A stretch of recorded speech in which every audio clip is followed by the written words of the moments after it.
Hello, everybody. It's very good to see you here at Glover Cottages this evening, particularly in such annoying weather. And welcome too to our online audience. Our speaker tonight is Ms. Jiang. She's the inaugural awardee, recipient of the AIIA China Matters Fellowship. This was set up by the AIIA and China Matters as an investment in the next generation of Australia-China specialists, and was established to add depth and new insights into the vital debates about Australia's relationship with China, and indeed more broadly, because tonight, Yon is not going to talk about China specifically. She's chosen the topic of Australia's concepts, or of the concept of values in foreign policy, including whether we can live up to the values of a rules-based order. It's a topic that goes to the heart of one of the most ancient debates in international relations. Is national interest in its hardest-headed sense all there is, or is there a role for values and morality? Is such a role dangerous? Were Hitler and Stalin practitioners of moral values? Lots of stuff for Yon to get her teeth into tonight. So I'll step aside and leave you to it.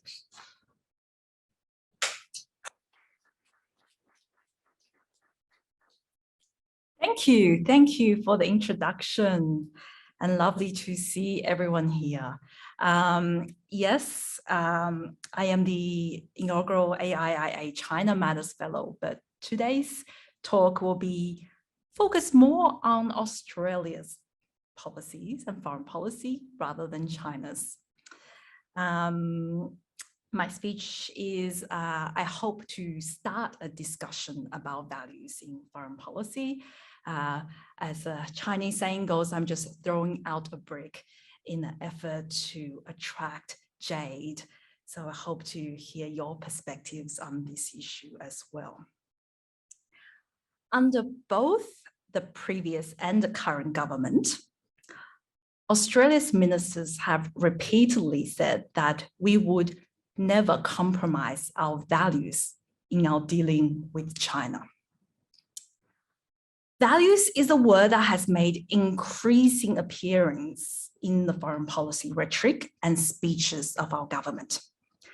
Perhaps the most well-known characteristic of our values is that we do not have a shared value with China, due in part to China's system of governance being authoritarian and communist, and its human rights records. So when the previous Australian government described its relationship with Vietnam as one of shared values, it really came as a shock to me. Vietnam is, of course, also ruled by an authoritarian communist government with poor human rights records. That has got me thinking, what is this values business? In particular, what is Australian values? Can we have a values-based foreign policy? What would that look like? The first question is then how to define values in Australian policy. Sometimes the way we talk about values make it sound as if values is some objective criteria received from a higher power, against which we assess decisions and actions of other countries. But of course, values are not constant. They change over time. Until recent decades, a white Australia was an Australian value. But now we, or I think at least most of us, tend to think multiculturalism is an Australian value. Values are a result of, as well as subject of, debates and different interpretations. In the 2017 marriage equality debate, both sides of the debate claim to speak for some form of Australian values. And this is true for all debates on social and economic issues. Even when we do agree on Australian values such as freedom of speech or equality of opportunity, people have different interpretations on what they mean in practice and in policy. Not only that, But sometimes values may also come in conflict with each other. And which value do we then prioritize is again subject to political debates.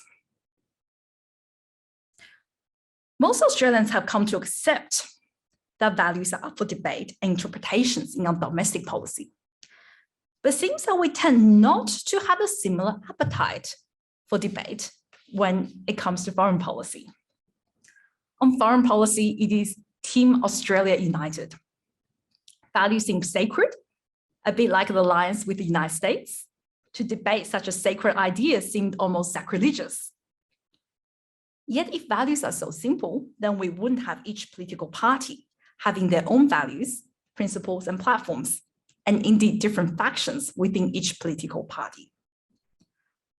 On values, we should remember that values are a product of debate and not some received wisdom.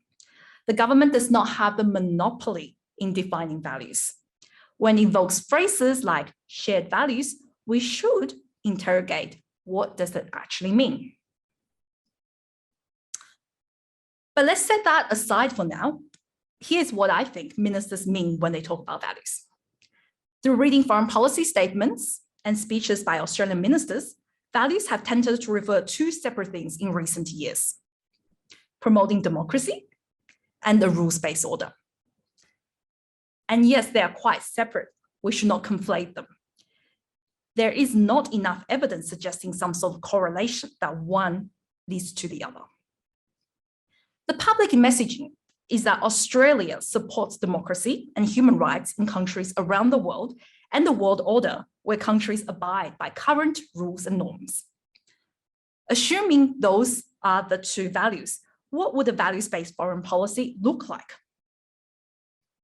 In the most purest form, it would look something like always advocate for policies that would improve democracy and human rights situations in Australia and in countries around the world, as well as strengthening international rules and norms, regardless of our relationship with the country or how powerful it is. We would condemn human rights abuses and breaches of international norms. This is the principle of being country agnostic, that is, advocating or condemning certain actions and policies regardless of who is doing this. The increasing talk of values have gone hand in hand with our increasing concerns with the Chinese government's actions and policies, both domestic and international. For example, I don't recall Australian ministers emphasizing that we don't have shared values with the Gulf states, such as Saudi Arabia or other countries where apartheid is still practiced. In fact, it seems we want a closer relationship with these countries. And despite China having never experienced democracy at a country level, this emphasis on non-shared values has been mostly rather recent, appearing with regularity only after the relationship has soured. So the talk of values in foreign policy have followed the rising power of China, the deteriorating relationship with China, and the accompanying great power competition. They are strange bedfellows, values and power, and they're certainly not easy bedfellows. Is values-based foreign policy possible in the era of great power competition? Do we need to compromise one for the other? Can we in fact be consistent in pursuing values in foreign policy? And what if different values conflict? When it comes to consistency, there are two different ways to be consistent. One is consistency between our domestic policy and our foreign policy messaging. That is, at a bare minimum, we act in a way that we say other countries should act. It will be hypocritical otherwise if we tell other countries to act in a way and we do the opposite. The other is consistency between different foreign countries, the country agnostic principle. For example, breaking international rules and norms should be seen as negative no matter who is doing the breaking. And this is important, I think, because if we don't use values as a way to measure other countries' action and make our public statement based on that, but instead use some other criteria, then we can't really say our foreign policy is value-based. Instead, value is just one of the many other factors in our foreign policy, and may not even be the most important one. Now, it's easy to say in a vacuum that values are important to us and we should never compromise values. But in reality, we only know whether something is important when it conflicts with some of our other priorities. It's the same in domestic policy. It's easy to say the value of freedom of speech is important and should never be compromised. But what if it conflicts with respect for the dignity of the individual, such as in defamation? Which one then prevails? In foreign policy, we can judge how value-based our foreign policy really is from when it conflicts with other priorities, such as having a good relationship with the other countries, or when it affects our commercial or economic or defense interests, or get in the way of the government's domestic policies. So far, Australia has been doing well in terms of being consistent between our domestic policy and our foreign policy. The government generally values democracy and human rights in the country, at least compared to the countries we condemn. For example, we condemn the Chinese government for its human rights abuse against Muslims or its crackdown in Hong Kong. The Australian government is not doing equivalent things. Of course, there's always room for improvement with Australia with regards to democracy and human rights. Our policy on asylum seekers is a big issue, human rights issue, and some of our elected politicians have not always acted with integrity and transparency. However, since we have not condemned other countries mistreating their asylum seekers or refugees, at least the government cannot be accused of hypocrisy in this respect. There is this little matter of supporting the invasion of Iraq in 2003, which surely was against the rules-based order, but we can argue that it was at least in support of democracy. So democracy trumps a rules-based order in terms of values, at least in the case of Iraq. The second way of being consistent between countries is hard for any country to do. It will require us to be impartial, to set aside whether a country is our friend or adversary before we praise or condemn that country.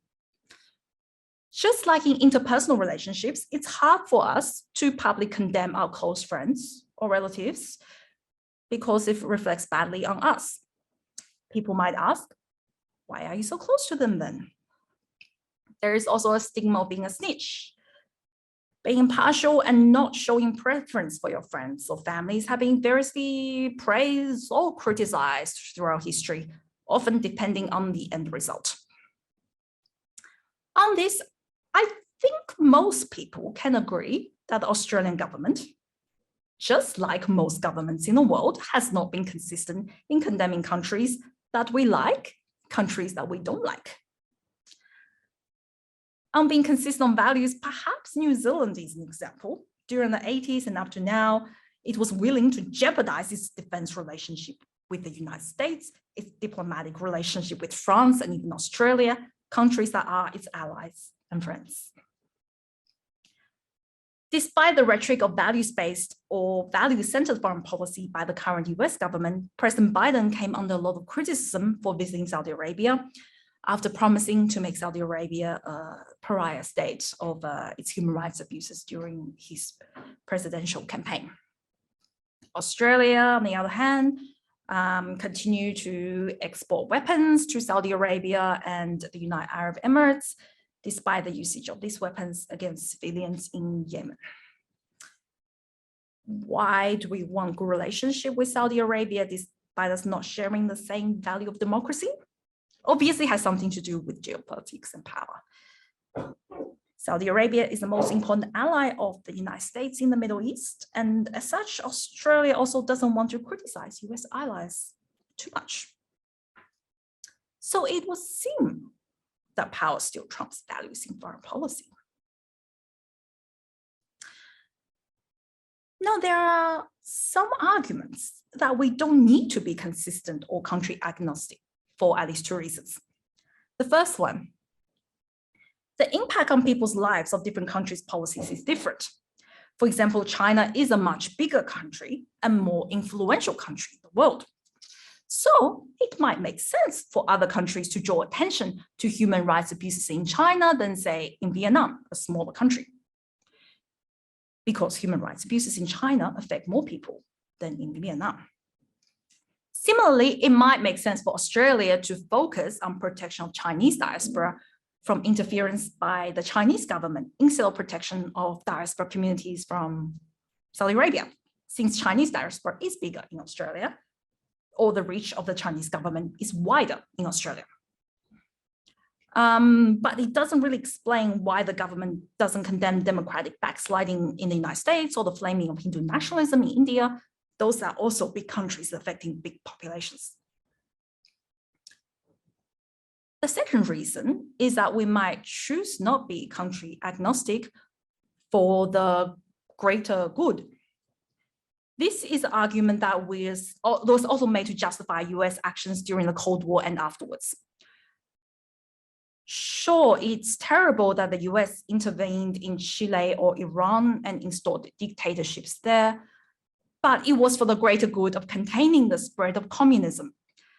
Sometimes authoritarian tactics at home and foreign interference abroad are necessary to achieve the greater good of more freedom for everyone. And this is perhaps why we need to overlook authoritarian tendencies in other countries in the region. We're happy to work with communist dictatorships such as Vietnam, or religious monarchies such as Saudi Arabia or apartheid Israel or Hindu fascist India, because they can help us achieve the greater good of enforcing US hegemony in the world.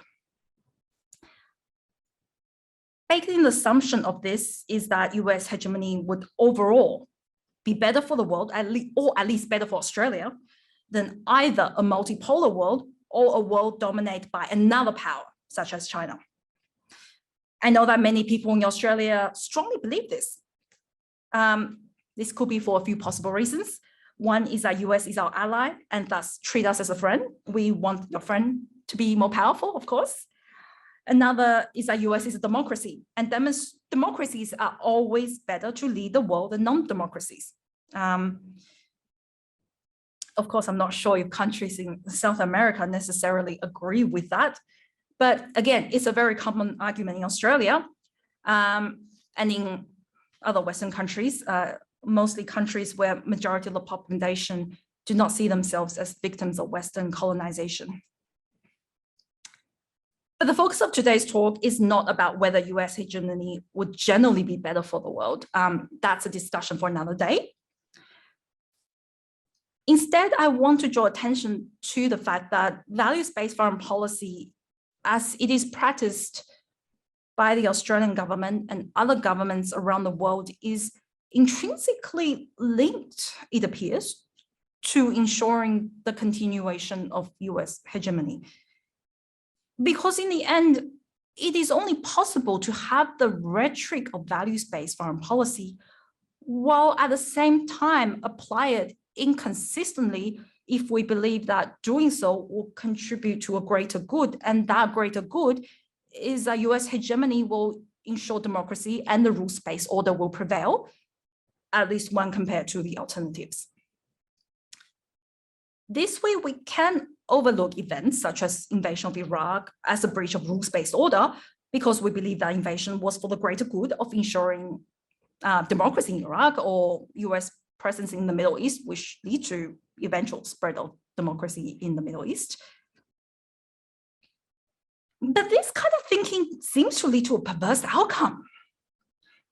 We would have to set a higher bar for an authoritarian China than a democratic US, since we accept that the US actions have good intention or at least lead to a more positive outcome, and thus we're refraining from criticizing it, then we are setting a higher standard of behavior for China than the US. But seeing from the outside, how is value-based foreign policy different from power-based foreign policy? It will seem that value is just another justification for power. That anything we do to further extend the power of the US, especially vis-a-vis China, can be justified based on values. And anything we do to limit the power of China can also be justified based on values. I now want to consider what it means if geopolitical tension continue to intensify. Here we can take some lessons from the Cold War. Already, since the US represents freedom and democracy, and the US enemy represents authoritarianism, then any action to increase the power of the US can be deemed good for freedom and democracy, even if the ways, the methods, and the tactics are authoritarian. The end can be used to justify the means. And domestically, if we believe the threat from China represents an existential threat, which many in the US and Australia do, then any action to limit China's power can be justified, even if they're authoritarian. Hence, McCarthyism and bread under the bed in both countries. In fact, there's a strong temptation to take an illiberal term to counter China, which I'm not sure if governments can resist. The national security community over the past decades have generally been more conservative than the general population. It has been suspicious of popular movements such as environmentalism, anti-nuclear, anti-war, feminism. It's always a very delicate balance between national security and civil rights. As geopolitical tension rise, there will again be more of a focus on national security, like lead to the detriment of civil rights and human rights, just like in China. After all, if China is weaponizing its information system through surveillance and censorship, shouldn't we as well? We need to fight fire with fire. This is a principle of reciprocity. If China is using illiberal ways that confer unfair advantage, then we should as well in retaliation. So the logic goes. Similarly, if China is using economic tools for geopolitical ends, shouldn't we do that as well? If it breaks rules, then we should too, to ensure we don't lose our competitive advantage. That's only fair, right? That's the logic behind US attitude to the World Trade Organization. So when we engage in zero-sum geopolitical context, the temptation for race to the bottom can be strong. And this means less democracy and less rules-based order. Values and power are uncomfortable bedfellows indeed. And I'll end with a pessimistic note. But there is hope. You can ask me about hope in Q&A.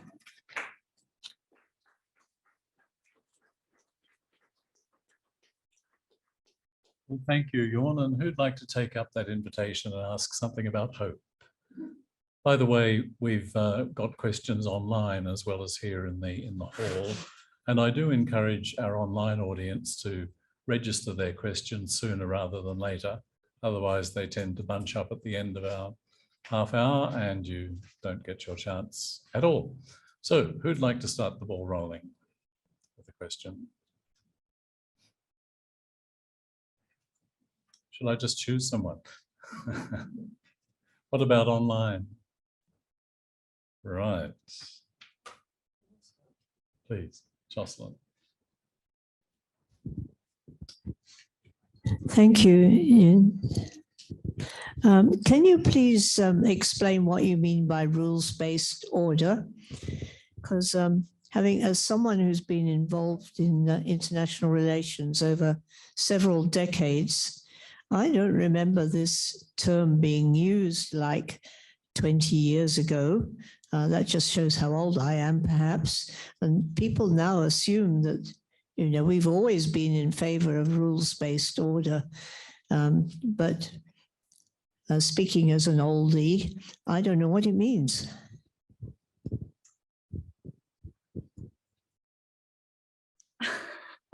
Rules-based order generally, generally what it means is that countries abide by international law, international rules, international norms, and they are actually quite separate concepts.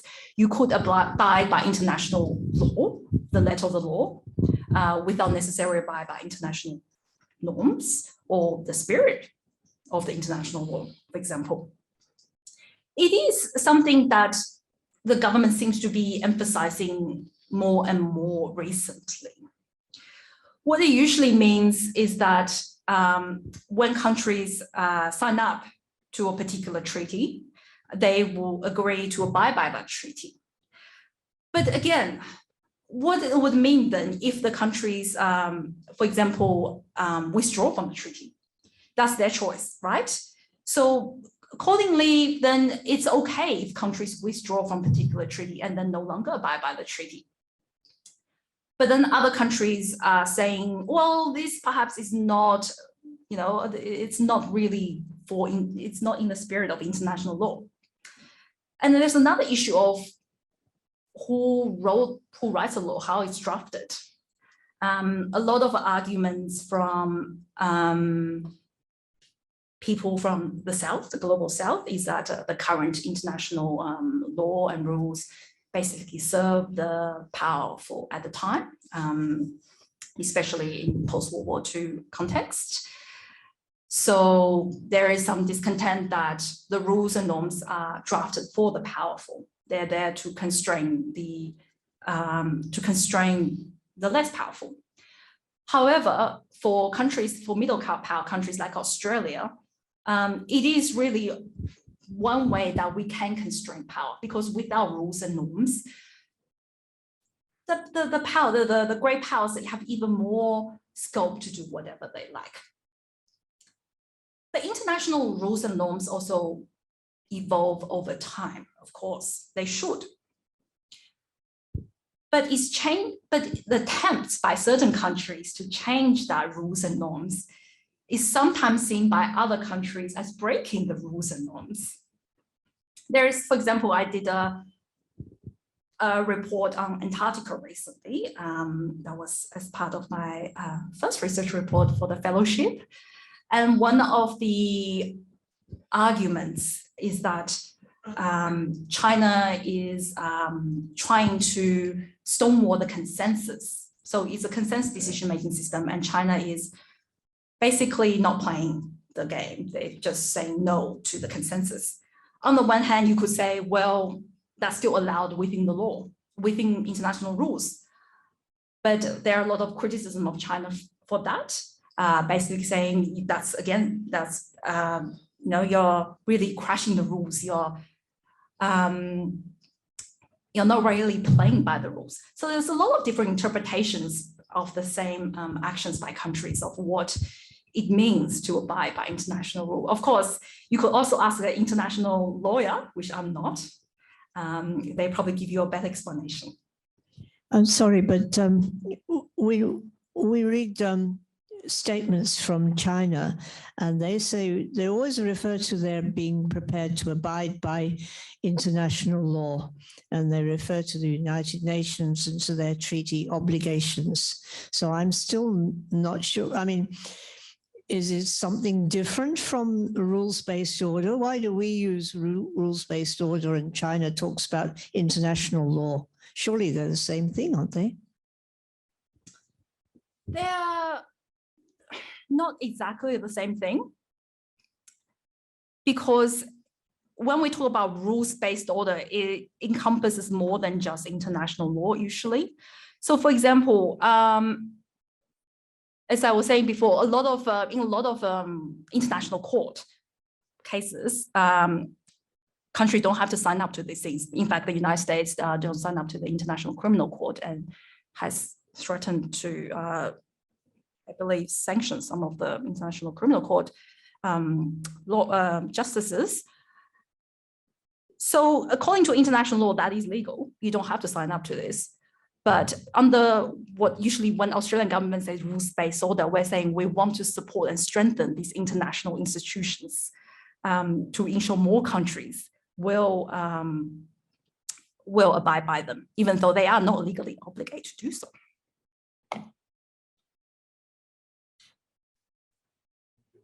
Next question for Bob.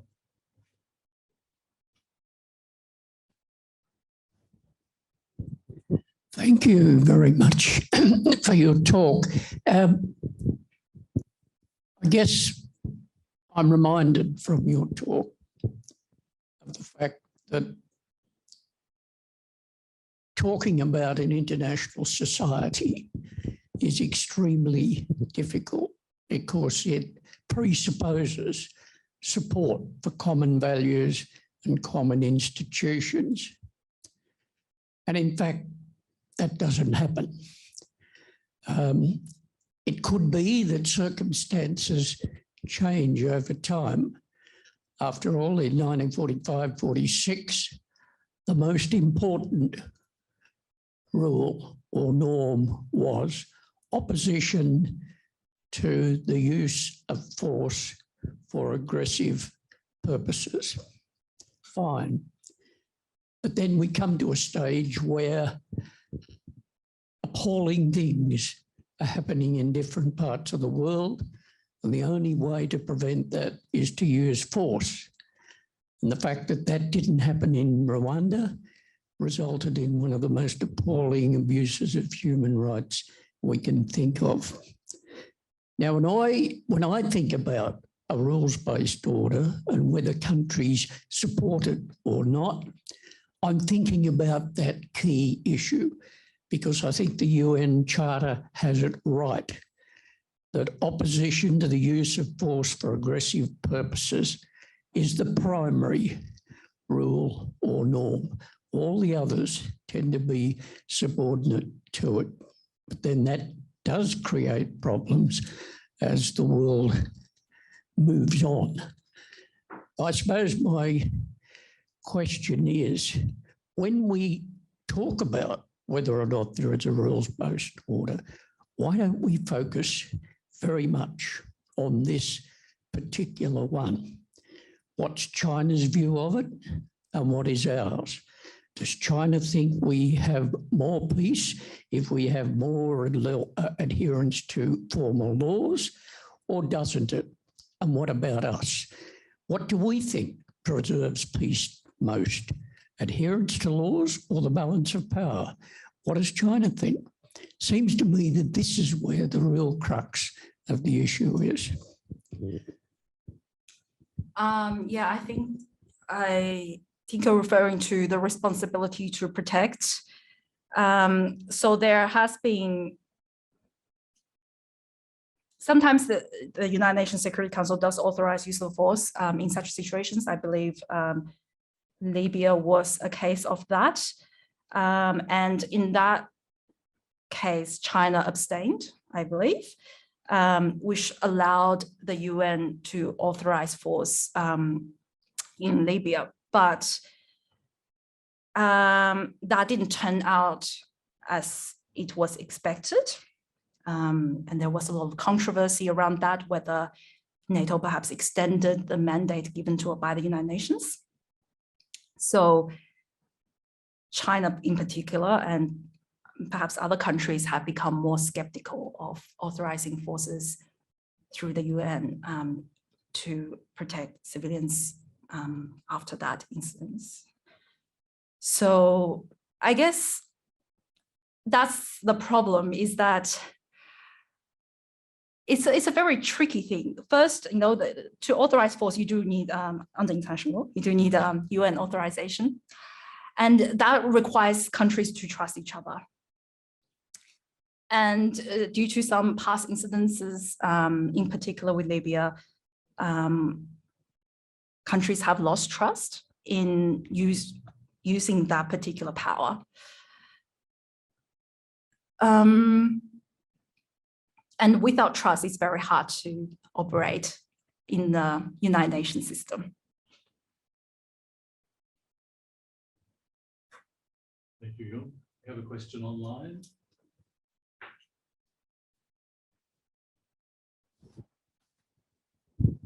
Yes, our first question online reads, one of the reasons why some are less concerned about China than the US is that when the US government acts overseas in a way that is contrary to the values of its own population, is that the US often acts overseas in a way that's contrary to the values of its own population, then it can be questioned whether the country is a democracy. But this is not a case with China, which is clearly a dictatorship. What's your view on that? So I guess that's talking about domestic opposition. That is true. In the case of US, there was a lot of domestic opposition to a lot of the US actions, whereas in China, because it is an authoritarian system, the government does use the instrument of the state to censor public discussions, also to drum up support for its policies. There is no domestic opposition. But I guess there are two ways to look at this. First one is a lot of, from the Cold War, so we're talking about history here. From the Cold War, not all of the US government's actions were subject to public debate. They were not all subject to disclosure at the time. A lot of them was reviewed later on. So if there was no transparency at the time, then it's not possible to have a public discussion or opposition to it. You know, a lot of things are classified. The classification, when you have national security classification, you can't really have a public debate. And even when you try to have a public debate, a lot of people say, well, you don't have classified information, debate's over.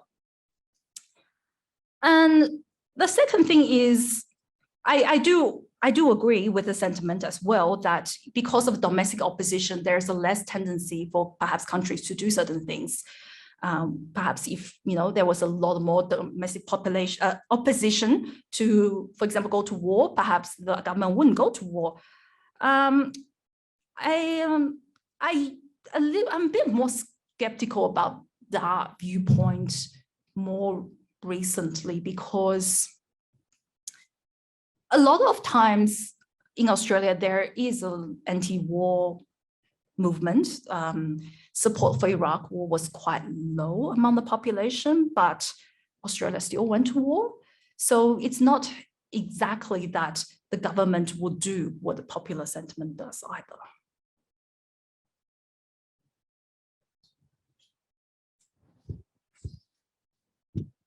Next question. We can take a further question from online. Our next questioner asks, are there any countries that actually abide by this so-called rules-based order?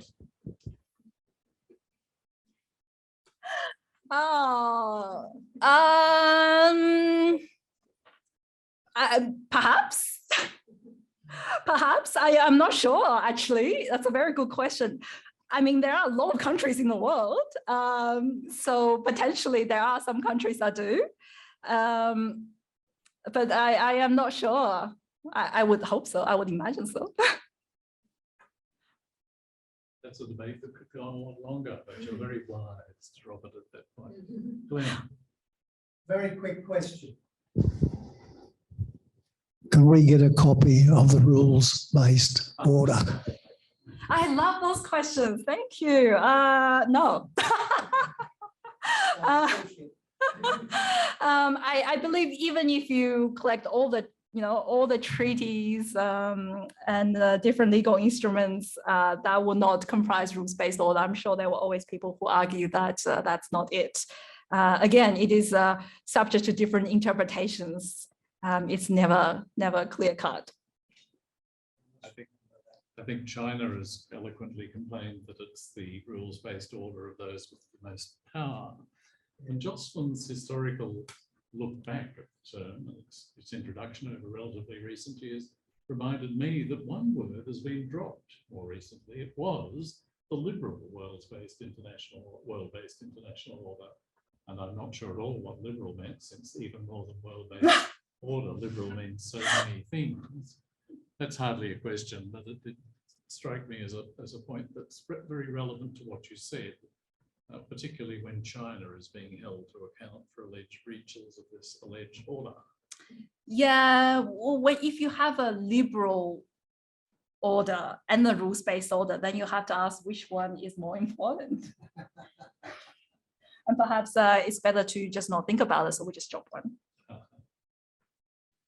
Yes, would it be fair to say that something you said earlier is pretty much what most of us have in mind?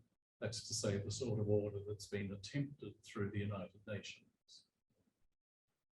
Certainly, I think that's more of China's conception of world order, of rules-based order. China is actually very much focused on United Nations, probably more so than Australia, actually. Strangely, I remember when I was living in China, there was talking about in children's book, I remember I was reading about the United Nations and how the United Nations is, an alternative to a US-led world order, one where it is perhaps a little bit more equal, at least in the 90s when I was in China. So I think, yeah, the United Nations is definitely at the center of China's conception of rules-based order. But for Australia, I don't think that's necessarily the case. The United Nations is but one of the things we think of when we talk about rules-based order. I shouldn't take over anymore. Yes, we have a question. Thanks very much. You alluded earlier, following Jocelyn's question, to the possibility of parties withdrawing from treaties. That might be fine, but what if the consideration, if I can put it in those terms, that's probably the wrong word, is given at the outset of the treaty in exchange for performance down the track? And I'm obviously referring to the fact that Hong Kong Island sovereignty was transferred to the People's Republic in exchange, if you like, for promises of governance and freedoms over the ensuing 50 years. And if that has been breached, as it certainly appears to have been done, then there's a problem in relation to, you could argue, in relation to the handover of Hong Kong Island and South Kowloon. I am definitely not an expert on that particular issue. Certainly some of the international treaties do allow for some kind of a dispute resolution process or even compensation. I'm thinking in terms of trade, that does happen, but I'm not sure what the equivalent would be in the case of Hong Kong handover. I definitely do not have any clue about that.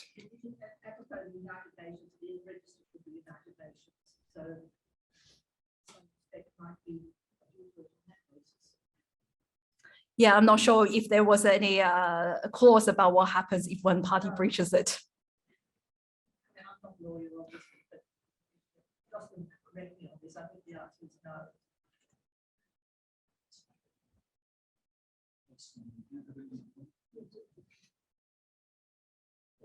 Yeah, it is an AIIA registered agreement. Online.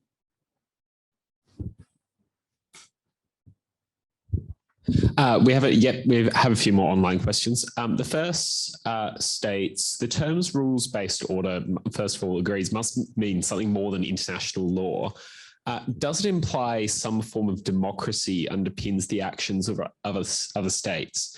But if that no longer works, if it ever did, does that mean the rules-based order collapses? So I think what the questioner is trying to get at is, does the rules-based order assume that the rest of the other countries that are involved in the order are democracies, and what happens if they're not?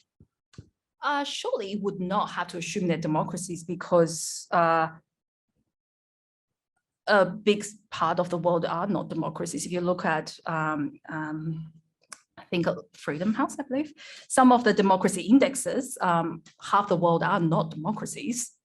So if we only assume it will apply to democracies, then half the world's already not in it.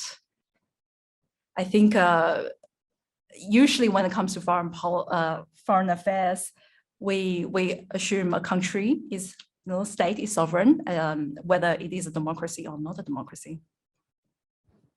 Is that a bit of a flaw in the theory then? If you assume that, like, if the theory works on the basis of some sort of equality and some sort of consensus building, that's more or less a kind of crude analogy to democracy. If you don't accept those values at home, is there any reason you would accept them internationally? I'm not quite sure what the question is. Is the question saying the rules-based order can only work if countries are democracies? I think that's one interpretation of it. Could it be that the rules-based order is a kind of crude version of international democracy, that it doesn't make sense to have an international democracy if you don't understand the values of democracy in the first place? Ah, okay. I'm not sure a rules-based order is a version of international democracy. I do not think that's the case. It's also, I think that's absolutely right. Nobody said it was democratic except in the questioner.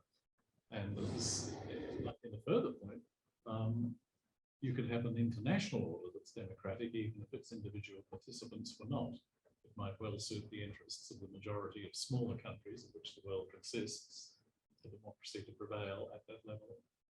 But that's me, Yeah, I think to defend the question, I'll take the blame for some of that crude analogizing. The next question asks, could the so-called rules-based order be used as an instrument to impose a hegemonic power position? Many bellicose actions have been taken in the name of human rights or freedoms. It certainly can, yeah. Yeah, it is possible. So there's, on the one hand, of course, world order is basically drawn up by the world powers. If you're not powerful, you would not be able to write the rules to begin with, basically. But on the other hand, once the rules are written, it does constrain a little bit some of the what the powers can do. So sometimes the great powers willingly subject themselves to a rule because they think it may benefit them later on, because it sets the example for other countries to follow the rules. We have two further questions here in the hall. First of all, no? Oh, okay. And the next one is going to be you. I believe that asking a second question, but I'd like your opinion on this, that perhaps our discussion about a rules-based order adheres too much to the idea that order is a function of formal rules. A famous Australian theorist, Hedley Bull, argued quite differently. He argued that we could have an international society, and one in fact exists, that didn't depend on adherence to formal rules. He said that the society was constituted by institutions like the balance of power, the role of the great powers, diplomacy, even war, and that all of these things were the things that counted. Now, shouldn't we be investigating the questions, do we have order now? And to what extent does that depend on? And it might have nothing to do with that formal rules-based order as reflected in the UN Charter.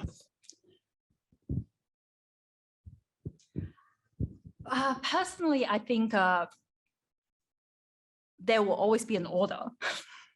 If there's a group, then there is an order, whether it's an order that's orderly or not. There is a way to do things. So there is an order, but you're right. It doesn't have to depend on formal rules. I don't think all the world orders that we have so far always dependent on formal rules. So then if it hasn't always been the case that formal rules is a foundational world order, then it's not necessary. Yes. We haven't mentioned very much, we've been talking about security. We haven't very much mentioned the World Economic Order, which has taken a bit of a hiding. The World Trade Organization seemed to be going very well, and now it isn't. Any thoughts about that? Yes, World Trade Organization was, I guess it was one seen as a height of success when China joined the World Trade Organization was quite a big event. And still, in hindsight, was a very, very big event still.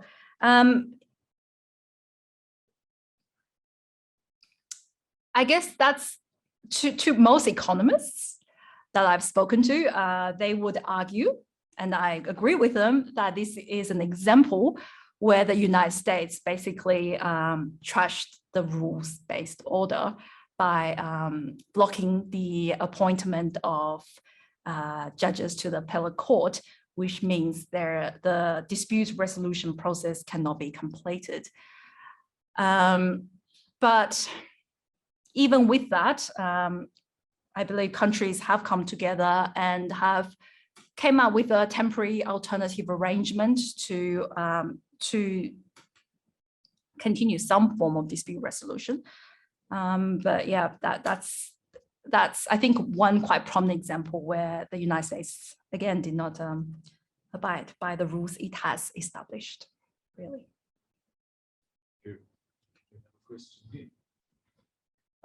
Yeah, I want to go back to your original topic, I guess, about values.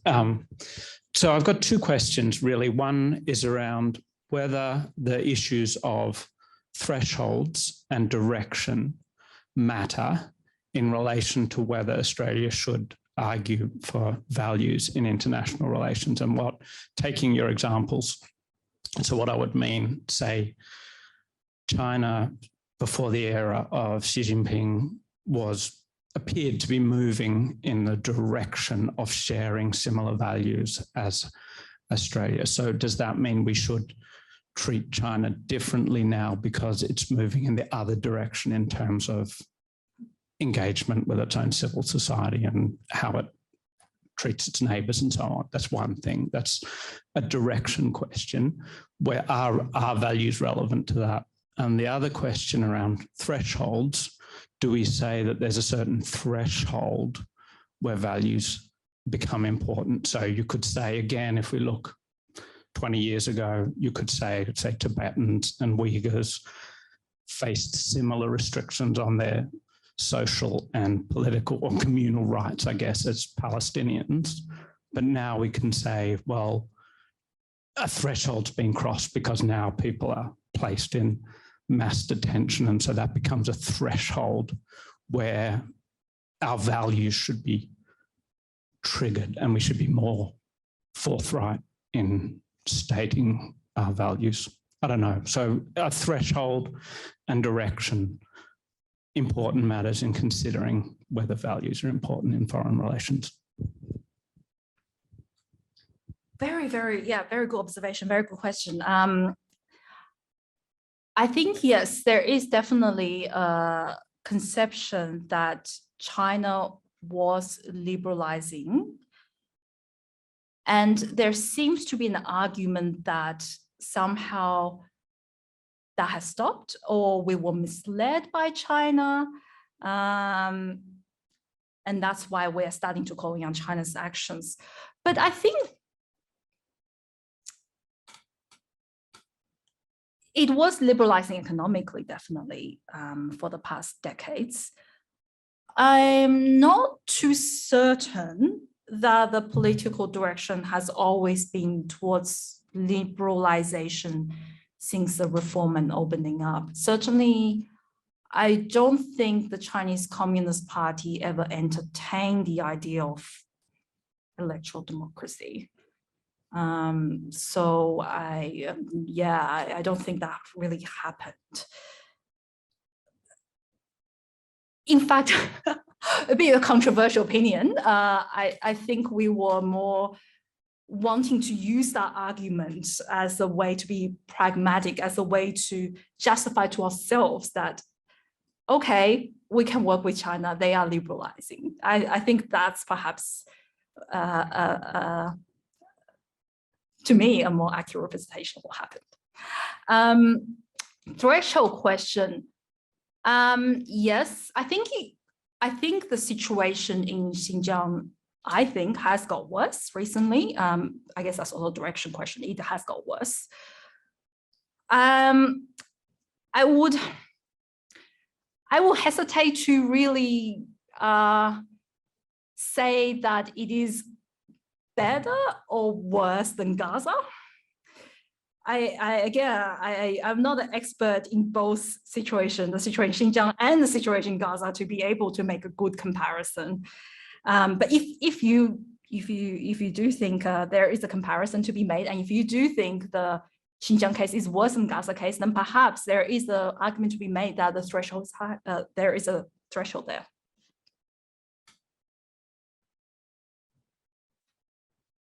Are we going online? Yes.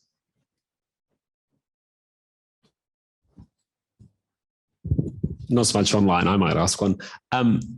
I'm curious to hear your thoughts about this. Maybe this was the better analogy than the one I was trying to play with earlier.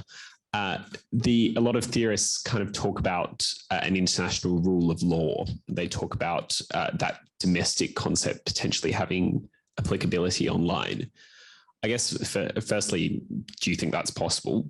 And secondly, do you think that we just have a tendency to kind of take the values that we like domestically and assume that people are going to behave by them internationally? Or do you think people really do differentiate between what happens within a country and what's possible on the international plane?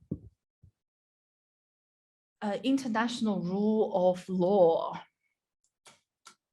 I mean, that has always come back to a theoretical argument of then who gets to enforce the law, doesn't it? Domestically, there appears to be an enforcer, whereas international, there appears not to be an enforcer. And that has always been a problem in international affairs. Sorry, what's the second one? Do you think people really differentiate between the values that they expect kind of within a state and what they think is achievable internationally? Or do you think people just kind of think that this is the way you behave in a country, so this is how countries should behave with each other?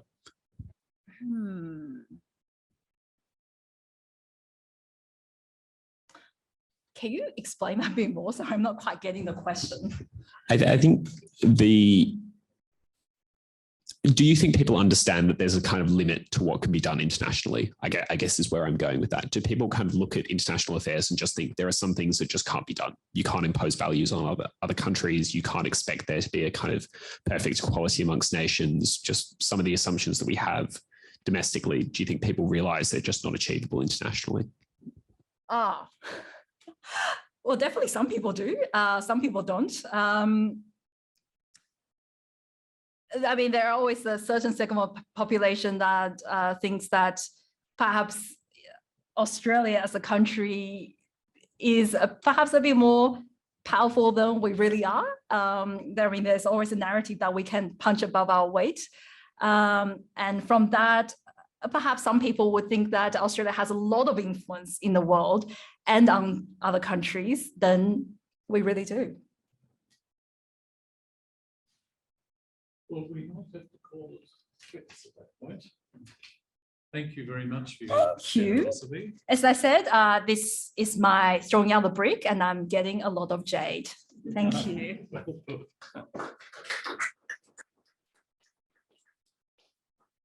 I should mention that we've got a busy week ahead next week.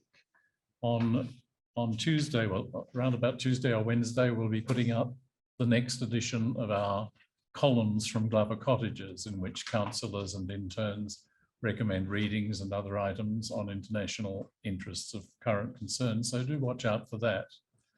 And then on Thursday, the 1st of September, we have our annual careers evening.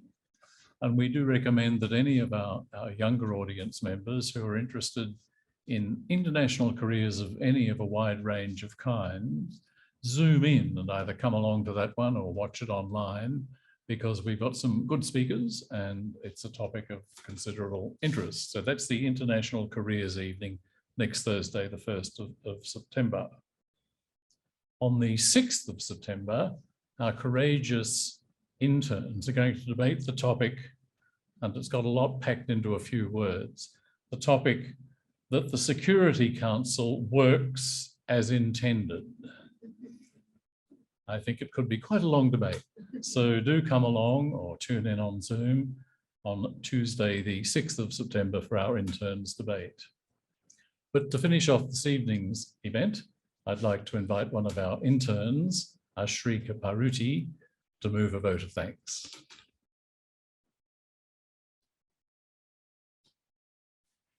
Thank you very much, Ms. Jiang, for this rather enriching and insightful address.